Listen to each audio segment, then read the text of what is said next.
And we do that by recalling Webster's definition. And let's just review that so that this is fresh in our memory for the balance of today's program. Remember, Webster describes gait as a manner of walking or moving on foot, a sequence of foot movements. It's a manner or rate of movement or progress. So we begin our gait analysis with an observation of the manner. So we observe the manner in which the injured worker walks and moves. With normal gait, the head is erect, the shoulders are level, the trunk is vertical, the arms swing reciprocally with equal amplitude, the steps are of the same length, and the timing is synchronized. And this is an important word to introduce at this point. We're looking for synchrony, synchrony with the lower extremities and synchrony of the upper extremities, and then also synchrony of the lower extremities with the upper extremities. We see that the body undergoes vertical oscillations that are definite and that have an even tempo. And any deviations from the above would qualify as abnormal gait. Once we identify abnormal gait, then we can turn our attention toward determining what is the cause of the gait disturbance. So let's now go into some of the most common causes of gait disturbance that we will encounter in the qualified medical evaluation. Now, the most common causes of gait disturbance that we're going to encounter in the qualified medical evaluation are, of course, number one, pain. Number two, muscle weakness. Many times muscle weakness is associated with pain. Number three, limited joint movement, incoordination of movement, and bone or soft tissue changes. And it's interesting, if I were to ask you under which chapter, chapter 13 or chapter 17, would each of these common gait disturbances generally be rated under? Well, typically we would think of pain in the lower extremity. That's something that we would look to chapter 17 for. Muscle weakness is something that we could find associated with both chapters 13 and chapter 17, as the muscle weakness could be due to denervation, for example, and muscle weakness could be due to a lower extremity injury in chapter 17. Limited joint movement could be due to both chapter 13 and chapter 17. Incoordination of movement we would typically think would be more related to nervous system disorder, either peripheral nervous system or central nervous system disorder, but could also be associated with specific lower extremity condition in chapter 17. And bone or soft tissue changes I would think would be most commonly associated with chapter 17, although I'm certain that there's probably some type of an exception that you could imagine to this. Okay, so let's talk about each of these now one at a time. Okay, so let's talk about pain. Pain is going to be the most common cause of gait disturbance that we encounter in the qualified medical evaluation. Now, even mild discomfort can cause distortions in gait. Now, we know, of course, that sharp and frank acute pain can cause gait disturbance, but that's going to be less commonly encountered at the permanent and stationary date when the examinee is months and possibly even years removed from the industrial injury. By the time they get to the qualified medical evaluation, any disturbance in gait due to pain is going to be due to some lower level of pain, even as low as what we would consider to be mild discomfort. Now, pain can cause distortions in gait that run the range from only minor deviations all the way to profound misalignment and grossly labored movements. Now, usually we're going to notice the disturbance in gait most evident during the stance phase of gait as the extremity goes into the weight-bearing phase of gait. And this will typically manifest as a shortened stance phase as the examinee attempts to get off the painful part. And the AMA guys refer to this as an antalgic gait. Antalgia is a Greek word meaning away from pain. So the examinee attempts to get away from or get off of the painful part. And as I said earlier, it's always a good practice and a good procedure to question the examinee about the source of the pain, and to confirm that in their own opinion they do indeed have a limp. And sometimes in the presence of subtle pain and subtle gait deviations, the only indication that you'll get that there is pain from the examinee is a facial expression or a wince or some type of pain behavior that manifests on their face. Okay, well, what about muscle weakness? Well, muscle weakness can be either localized muscle weakness or it can be generalized muscle weakness. An example of localized muscle weakness would be, for example, weakness of the anterior tibialis in the case of a drop foot, or it could be generalized muscle weakness due to, for example, entire lower extremity weakness, for example, in the case of a post-surgical knee replacement. That is muscle weakness due to pain, muscle weakness due to disuse, muscle weakness due to atrophy, and muscle weakness due to inhibition of the entire lower extremity following a knee replacement procedure, for example. Now, typically in the presence of muscle weakness, some typical gait findings are present and manifest. The gait deviation is often evident as a widened base of support, The examinee will use deliberate short steps, and arm swing may be either diminished or asymmetric, and the examinee will have difficulty in balancing themselves, particularly during the phase of gait where there is single leg support, which of course describes the stance phase, the weight-bearing phase of gait. And I just want to introduce a couple of ideas regarding the widened base of support. I'm sure you yourself are familiar with a widened base of support.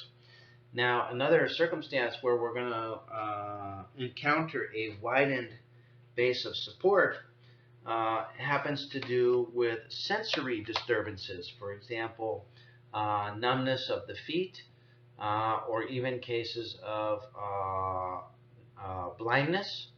In other words, loss of the sensation of sight, or loss of tactile sensation from the feet. Both of those diminish sensory input to help coordinate movement and help coordinate the gait. And I'm sure yourself you're familiar with a widened base of support. When you get up in the middle of the night to use the bathroom, and it's dark and you're walking down a long dark hallway to go to the bathroom, you will automatically widen your base of support to provide for improved balance, and to eliminate the possibility of lateral reeling and or lateral sway.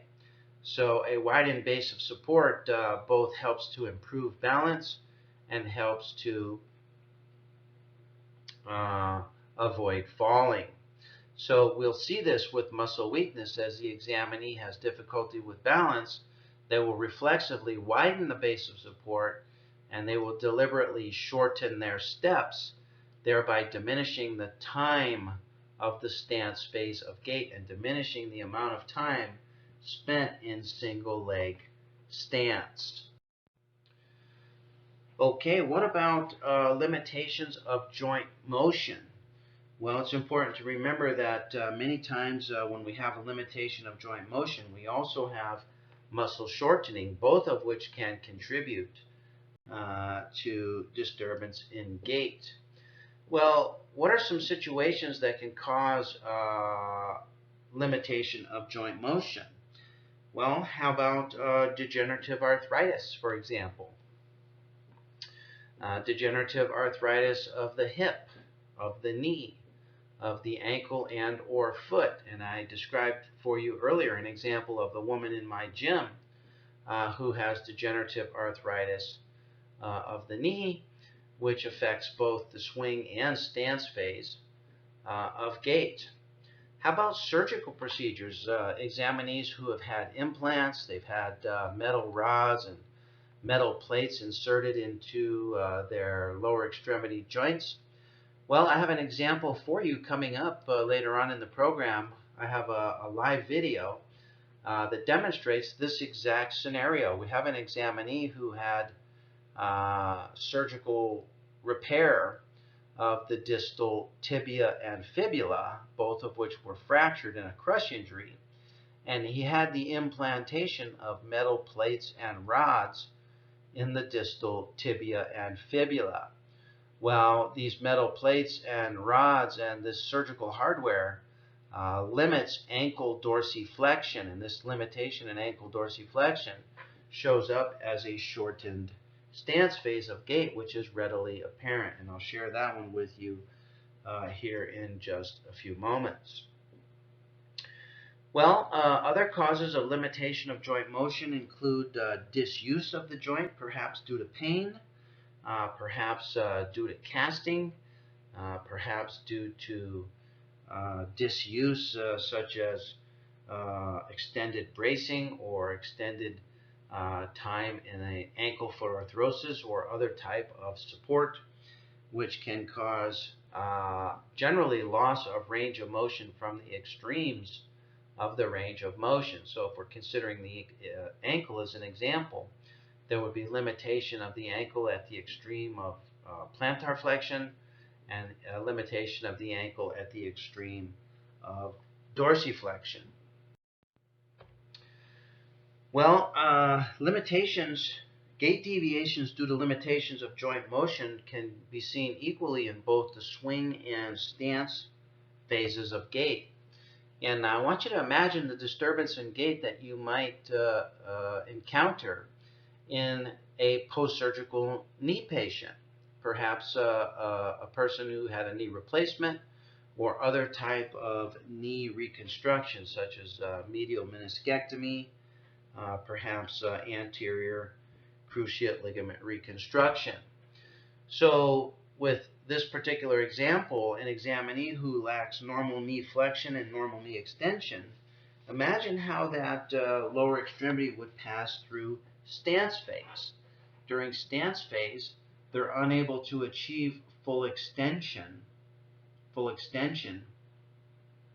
of the knee joint, and so they walk with a degree of partial knee flexion.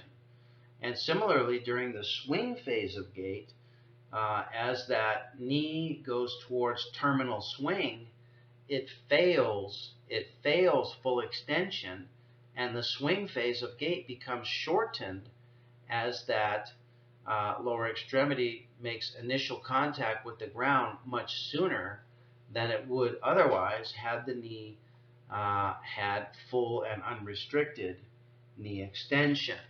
Okay, and you can imagine other types of limitations of joint motion, and I have an example coming up for you which I described earlier of the examinee who has limitation of great toe metatarsal phalangeal joint,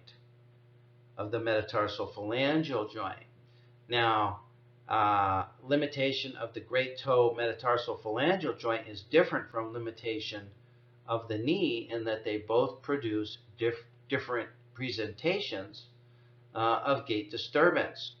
So if you think about the great toe metatarsal phalangeal joint, that's not something that's going to limit the swing phase of gait, but it's going to be more limiting during the stance phase of gait, Whereas with limitations of knee joint flexion and extension, we see gait disturbance in both the stance and the swing phases of the gait.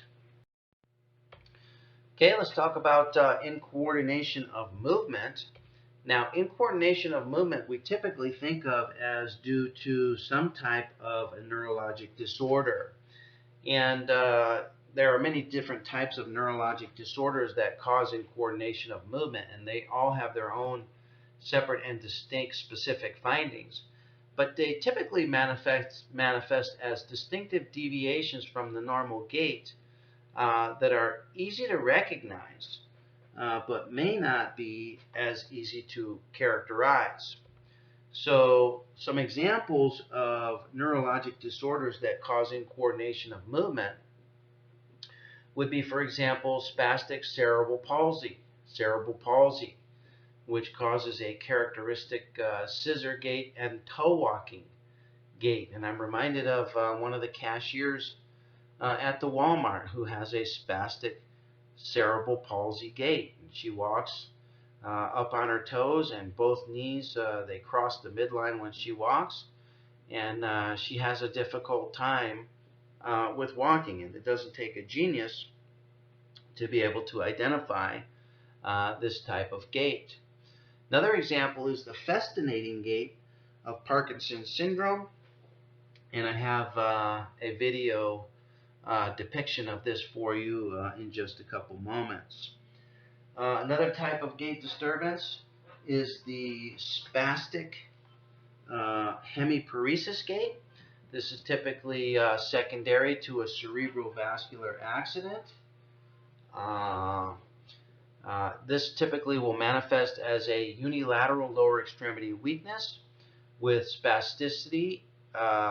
It's due to manifest as lower extremity weakness and spasticity, with the upper extremity held in flexion and the lower extremity in extension. With this type of gait, the foot is in extension, and this makes the leg too long, quote unquote, too long. Therefore, in the swing phase of gait, the examinee will have to circumduct the leg around in order to step forward.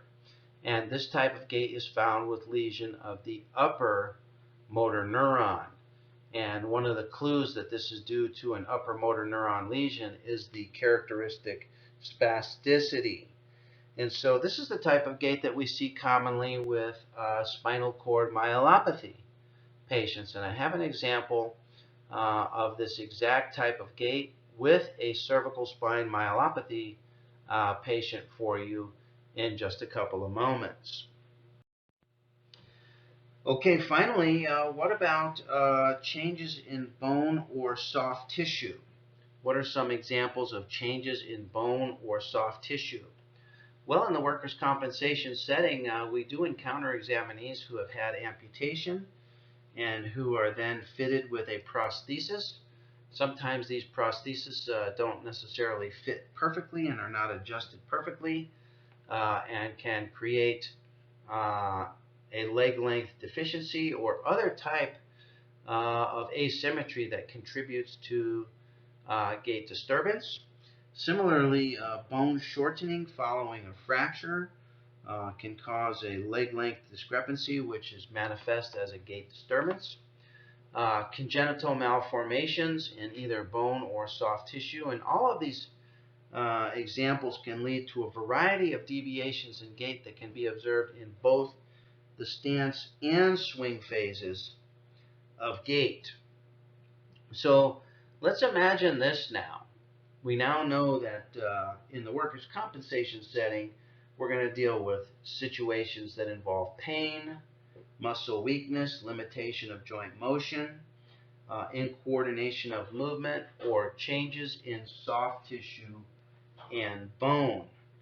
Which of these deviations in gait, or which of these causes of deviation in gait, do you think should be accompanied by positive objective findings on physical examination? Well, deviations from the normal gait should be confirmed by objective physical examination findings. And any opinion that you provide for permanent impairment due to gait disturbance should be accompanied by positive objective findings on physical examination. And this constitutes part of your formal gait analysis. And I want to just remind you that in Chapter 17 of the AMA Guides, part of the definition involved with providing permanent impairment for gait disturbance requires that there be positive objective findings on radiographic examination. So for example, in Chapter 17, simply the presence of an antalgic gait or simply the presence of a Trendelenburg sign does not in and of itself qualify for a permanent impairment rating. The AMA guides require that we have positive objective findings on radiographic examination.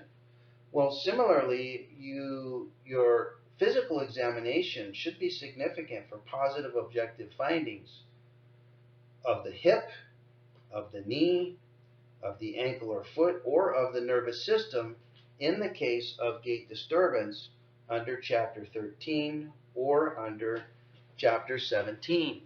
So let's talk about some of those positive physical examination findings. Well, some of those findings could include, for example, findings of inflammation. We would expect that in an examinee who has gait disturbance due to pain, whether that be pain of the hip, of the knee, of the foot, we would expect to see some of the cardinal signs of inflammation, such as redness, such as swelling, such as tightness, such as loss of function, such as swelling. We might see muscle weakness could be manifest as muscle atrophy, and we detect muscle atrophy both by observation and by circumferential measurements above the knee, above and below the knee. Well, what about if the gait disturbance is due to a limitation of joint motion? What type of positive physical examination findings would we have for that? Well, that would show up as decreased range of motion on our range of motion measurements. In fact, the range of motion could be so decreased as to qualify as joint ankylosis. Incoordination of movement. What type of positive physical examination findings would you expect in an examinee that has a gait disturbance due to incoordination of movement? For example, say you have an examinee who has the hemiparesis gait. They have weakness and spasticity due to upper motor neuron lesion. What type of positive physical examination findings would accompany that? Well, we would expect, for example, in the case of cervical spine myelopathy, that this examinee would have pathologic reflexes, would have hyperreflexia, would possibly have clonus, would possibly have a positive Babinski sign. In other words, there should be significant objective examination findings supportive of an upper motor neuron lesion. So the point is that these gait disturbances do not occur in isolation or in the absence of associated physical examination objective findings. What about in the case of an examinee who has a gait disturbance due to changes in bone or soft tissue, such as congenital malformation or some sort of bone shortening following a fracture? How would that appear on physical examination? Well, you would be able to identify that by observing some type of deformity or asymmetry and comparing one lower extremity or the affected lower extremity with the unaffected lower extremity. So when it comes time to provide for permanent impairment due to gait disturbance, you need to clearly elaborate on your positive physical examination findings and upon your positive findings on formal gait analysis that consistently provide for that permanent impairment. In other words, your opinion on permanent impairment is made more credible, is made more persuasive, and is made more substantial by a full elaboration on your findings. And all of your findings should support your opinion and conclusion for permanent impairment due to gait disturbance. Okay, so let's talk about some of the named gait signs and some of the typical deviations in gait that we will encounter in the qualified medical evaluation.